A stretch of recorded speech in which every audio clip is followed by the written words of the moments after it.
అయ్యగారికి అమ్మగారికి నా వందనాలు. కూడి వచ్చిన మీరందరికీ నాకు వందనాలు.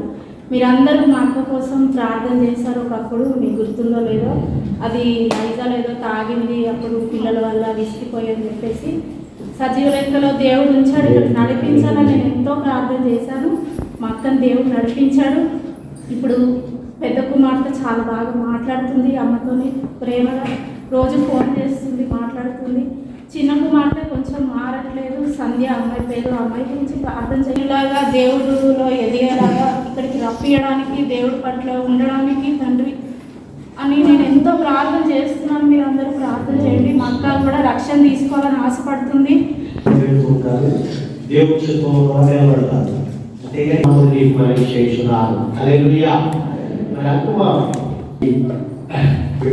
ప్రభువుని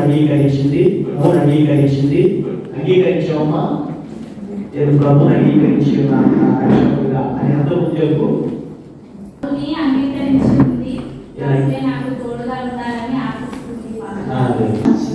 అంగీకరించి ఉన్నాను. ఈ వెనక నేను బలవంతం చేశానా? ఇది సాక్ష్యం.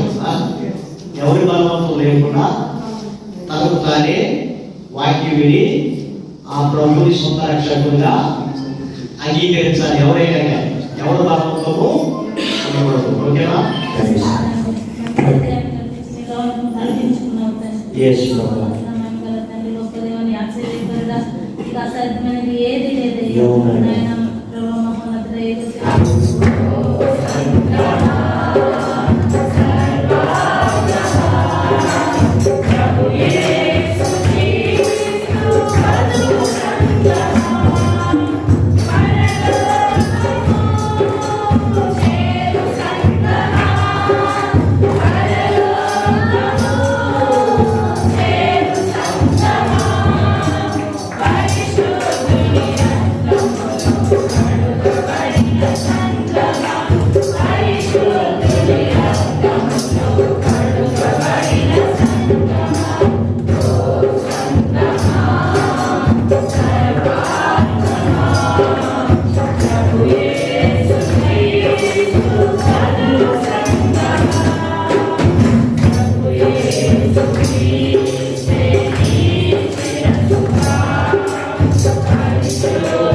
దేవందరికీ జ్ఞానము తెలివి వివేచన దయచేసి యేసుక్రీస్తు నామములో వేడుకుంటున్నాము తండ్రి. ఆమేన్. ఈ లోకంలో ఎంత పెట్టుబడి పెట్టినా కానీ మనం ఏది చూడం. దేవుని రాజ్యం కొరకు పెట్టుబడి పెడితే మరలా మనము చూస్తాం అనేది ఎప్పుడు చూస్తామంటే తిరిగి లేచిన తర్వాత మనము తిరిగి లేస్తాము. ఎంతమంది నమ్ముతున్నారు నేను మరలా మరణించి తిరిగి లేస్తానన్న వారు?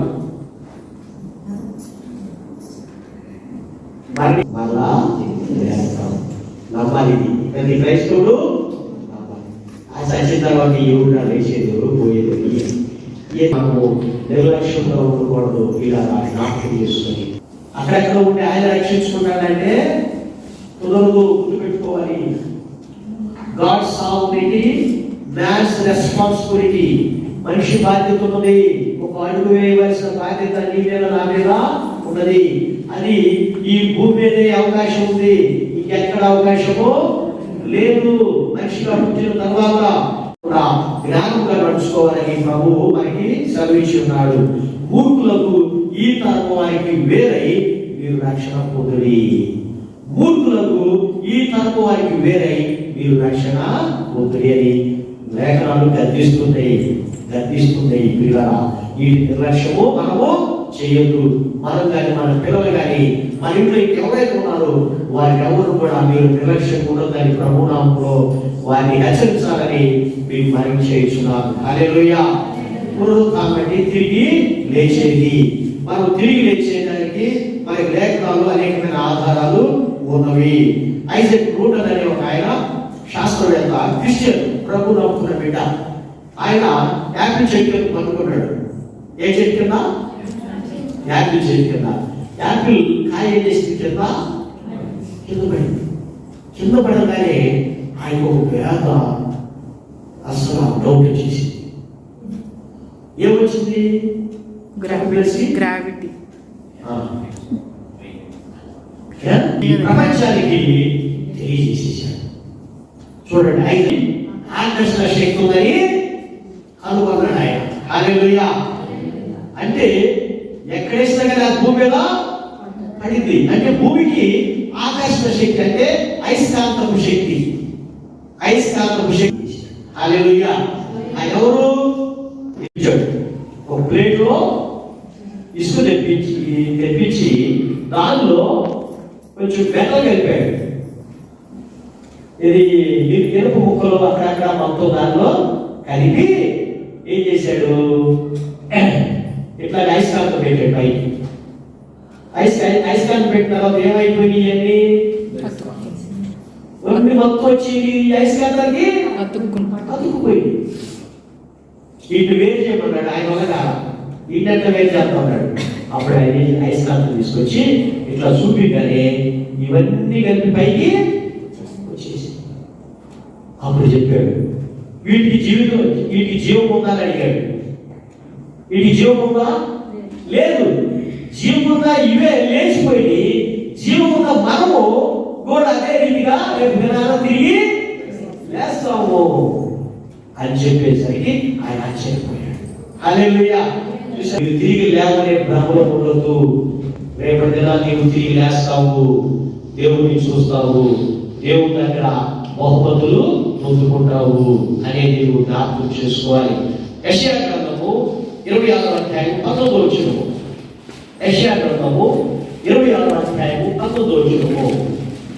మృతులైన నీ వారు బ్రతుకుదురు, నా వారి శవములు సజీవములగును. మృతులైన నీ వారు బ్రతుకుదురు, నా వారి శవములు సజీవములగును. మంటిలో పడి ఉన్న వారా మేల్కొని ఉత్సహించుడి. ఈ మంచు ప్రకాశమానమైన మంచు, ఈ మంచు ప్రకాశమానమైన మంచు భూమి తనలోని ప్రేతలను సజీవులుగా చేయు. భూమి తనలోని ప్రేతలను సజీవులుగా చేయు. కొందరు నిత్య జీవము అనుభవించుటకును, కొందరు నిత్య జీవము అనుభవించుటకును, కొందరు నిందపాలగుటకును, కొందరు నిందపాలగుటకును, నిత్యముగా హేయులగుటకును మేలుకొందురు. చాలా సవాలు మొత్తాన్ని సముద్రం అంతా ఇసి బయటపడేసిందంట. రేపు దినాన్ని సముద్రంలో కాలంలో దూకి సచివాళ్ళు కూడా కాలం ఏం చేసిందంటే తీసి బయటపడేసింది. ఇంకా అనేక రకాలుగా యాక్సిడెంట్లు చనిపోయిన ఆత్మలు కూడా తీసి మొత్తం దేవుడి ముందుకి వచ్చేస్తారు. ఏ ఒక్క శవము ఆయనకి రహస్యం అనేది లేదు. ప్రతి డెడ్ బాడీ రేపటి దినాలు లేవాల్సిందే, రేపటి దినాలు లేవాల్సిందే. ప్రకటన గ్రంథము 20వ అధ్యాయం 11వ వచనం చూడండి. ప్రకటన గ్రంథము 20వ అధ్యాయం 11వ వచనంలో ఏముందంటే, ప్రకటన గ్రంథము 20వ అధ్యాయము 11వ వచనంలో మరియు ధవలమైన మహాసింహాసనమును దాని యందు ఆసీనుడై ఉన్న ఒకరిని చూచితిని. భూమి ఆకాశంలో ఆయన సముఖం నుండి పారిపోయెను, వాటికి నిలువ చోటు కనబడకపోయాను. మరియు గొప్పవారేమి కొద్దివారేమి మృతులైన వారందరూ ఆ సింహాసనము ఎదుట నిలబడి ఉండుట చూచితిని. అందరూ గొప్పవారేంటి, కొద్దివారేమిటి, కనులేమిటి, కనులు కాని వారేమిటి, అందరూ ఆ ప్రభు ఎదుట నిలబడాల్సిందే. చూసి అప్పుడు గ్రంథములు విప్పబడెను, మరియు జీవ గ్రంథమని వేరొక గ్రంథం విప్పబడెను. ఆ గ్రంథంలో యందు వ్రాయబడి ఉన్న వాటిని బట్టి తమ క్రియల చొప్పున మృదులు తీర్పు పొందిరి. సముద్రము తనలో ఉన్న మృదులను అప్పగించెను. సముద్రము తనలో ఉన్న మృదులను అప్పగించెను.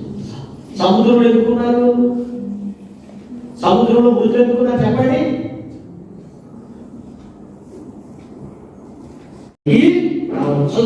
సముద్రము తనలో మరణమును పాతాళ లోకము వాటి వశములో ఉన్న మృతులను అప్పగించెను.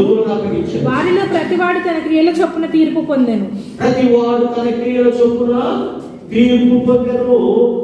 మరణమును మృతులను లోకమును అగ్నిగుండంలో పడవేయబడెను. ఈ అగ్నిగుండము రెండవ మరణము. ఎవరి పేరైన జీవ గ్రంథములో రాయబడినట్లు కనబడని యెడల వాడు అగ్నిగుండంలో పడవేయబడును. గుర్తుపెట్టుకోవాలి, నా పేరు జీవ గ్రంథంలో రాయబడి ఉన్నది అనే కాన్ఫిడెన్స్ మీకు ఉండాలి.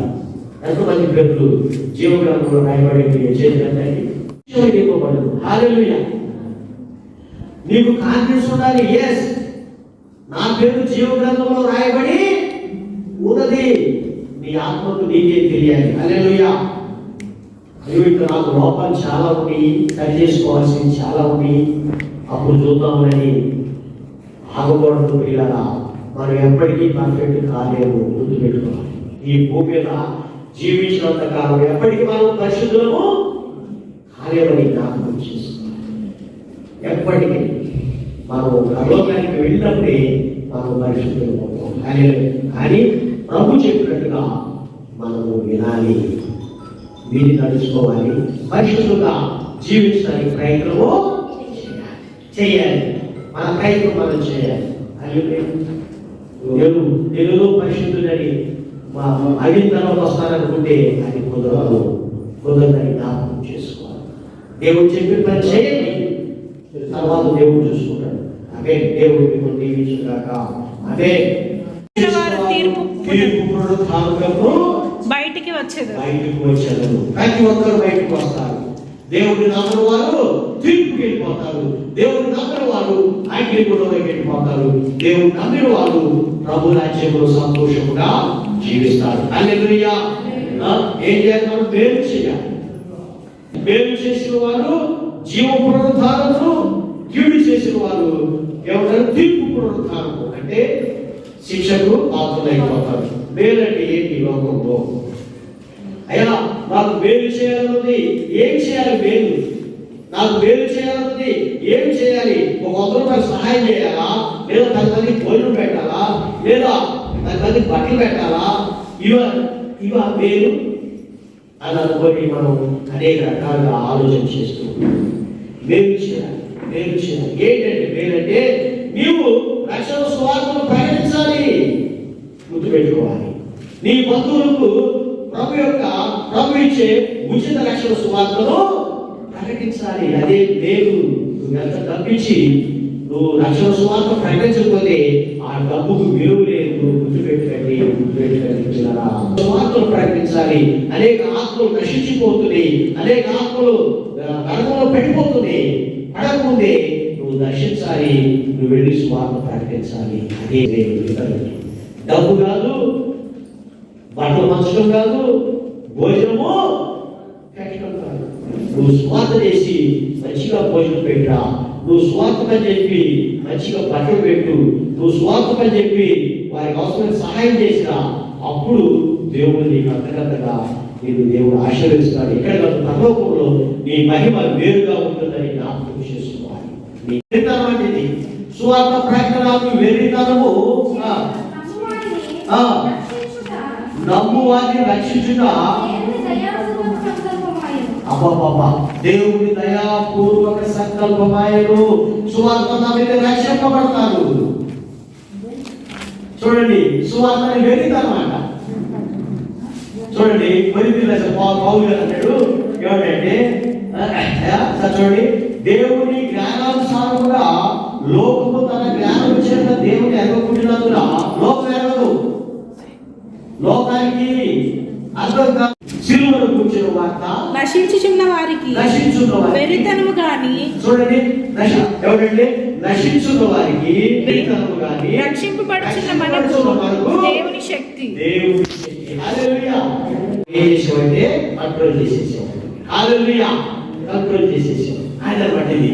ఓ నా ప్రియ సహోదరులారా, మీలో ఎవడైనను సత్యము నుండి తొలగిపోయినప్పుడు మరి ఒకడు అందరినీ సత్యములకు మళ్లించినగా, చూసారా, మరలా మళ్లించినగా, అనేకులను నడిపించినగా, నువ్వేం చేసినట్టు? పాపిని వారి తప్పు మార్గము నుండి మళ్లించువాడు మరణము నుండి ఒక ఆత్మను రక్షించి అనేక పాపములను కప్పివేయుడని తాను తెలుసుకొనవలెను. హల్లెలూయా. చూసారా, ఈ మనమే మాట్లాడగలము. మనలాగే ఉంటారు మనుషులు చెడిపోయి, వారిని మనమే రక్షించగలము. అందుకే యేసు ప్రభు కూడా మనలాగానే వచ్చాడు. ఆత్మ ముఖ్యం. పేదవాడాత్మ, ధనవంతుడాత్మ. చూడండి, రాజు అక్కడ శివ వారి ముందుకు వస్తే అమ్మగారు కొన్ని గిఫ్ట్లు తీసుకొచ్చారు. వారికి ఇవ్వాలని మరి ఇది తీసుకోవాలి. సంఘం తరపున ఇవ్వగలుగుతా వారికి కొత్తగా వివాహం అయింది కదా, వారికి అమ్మగారు కొన్ని దేశాలు అవి తీసుకొచ్చారు. తిరిగి మీ సన్నిధిలో అవకాశం బట్టి ఈ దినాన్ని సమయాన్ని చూడలేక ఎందరో భక్తులు కాలంలో మమ్మల్ని మాత్రమే సత్యవేలకు సన్నిధిలో చేర్చుకొని జీవించడానికి ఆరాధించడం ఎంతవరకు మమ్మల్ని సన్నిధిలో నిలబెట్టిన విధానానికి నీకే కృతజ్ఞతాస్తులు స్తోత్రములు తండ్రి. ఆయన పాటలు సకల స్వరాలను అనుగ్రహించి ఇక్కడ కూర్చున్న విధానం అదే ప్రకారం అయినా శిలవసాన్ని మరుపరుచుకొని ఇచ్చిన జ్ఞానంతో బోధించడంతో చూపిన విధానం కొరకు